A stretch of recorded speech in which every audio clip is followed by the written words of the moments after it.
ไล่กันนะจังเบิ้งเด้อ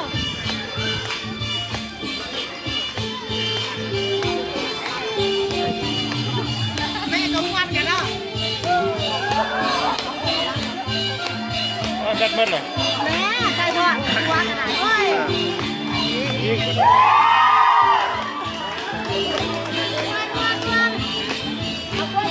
เฮ้ยเฮ้ยเฮ้ย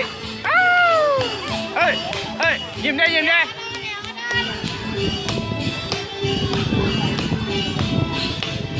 เฮ้ยเฮ้ยคนดูคนตัดคนดูคนดูคนดู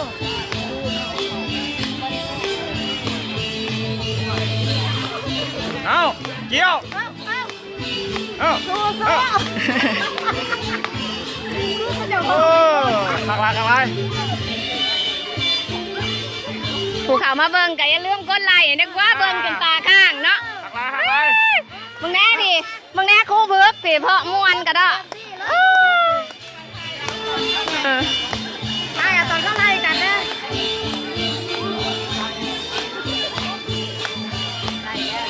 ว่าได้แสดงเพื่อนผมไม่ได้ใจแล้วแหละแสดงเพื่อนขักอะไร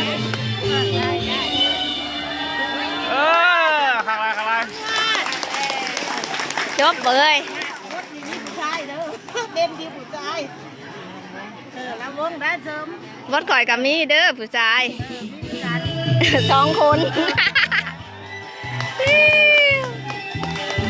เพราะว่าผู้ชอบแล้ววงน้ำเต็มเป็นน้ำกระเขาแล้ววงก็เป็นบัดที่เอาผัวเอาเมียน่ะพ่อเนาะบ่เป็น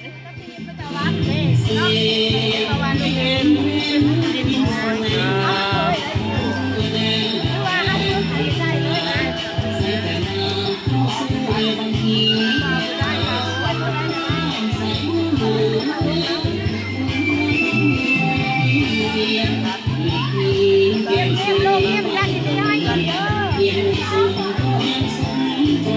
โอ้ยขักอะไรยกโบแล้วก่อนเลยเหมือนกันเด้อีคำว่างามมันว่าอะไรกับว่าใจนะเนาะมันได้โดนแบบนี้เลยเอ้ยอันปลาซอนวันอย่างนี้นะเป็นตามจักน้อยอาจารย์กะลูกพ่อน้ำได้หันพี่ซ้อนปะเด็ดดิเสี่ยวกูใจมึงเสี่ยวมึงนี่เบิ้งหนาคักๆลูกถ้าเราต้มเมื่อเราจะต้มเลยเดียวต้มเลยใกล้แล้วนะใกล้สิลูกพ่อแล้วเลี้ยงตอนจ๊อกนะเด้อ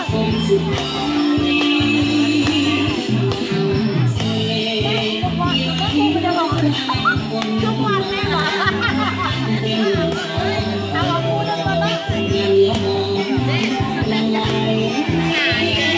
แล้วถ้าเราอยากพูดอะไรว่าเราจะพูดจับให้ต้องพูดอะไร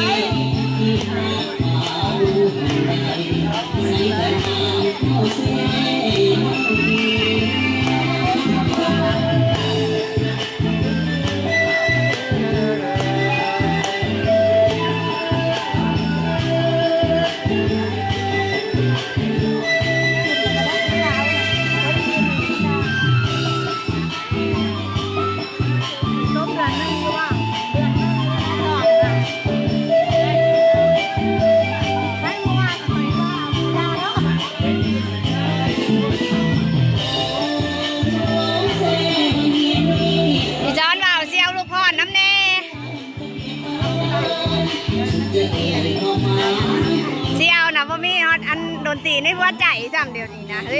ยแต่เมื่อไทยเขาจะฆ่าอย่างสมด้วยร้ายฮอได้มีผู้กดใจกดไล่เด้อนี่เด้อมันฆ่าเบิ้งคุณมันคนคนคนรักเบิ้งกันเด้อไล่กันเด้อน้ำอันนี้ฆ่าเนี่ยเด็ดๆเหรอที่โลกอีคำว่าเองเบิ้งอยู่เด้อเฮ้ยมันยานยาทายทอดบ่จักควมแน่กดหลายๆใจนะ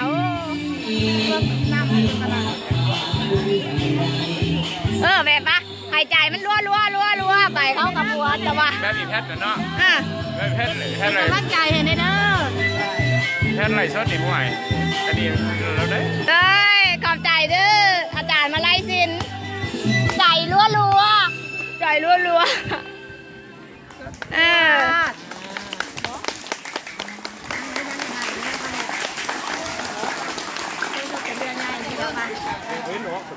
ล้างนี่ก็ล้างนี่หัวแถวเนี่ยคนต้องเอาหัวแถวก่อนบอมันเป็นหัวแถวเขาเคยตั้งหัวแถวคนดี งามบ่ครับหมอเจ็ดได้นี่นะ หัวแถวเลยนิ่ม หมอเจ็ด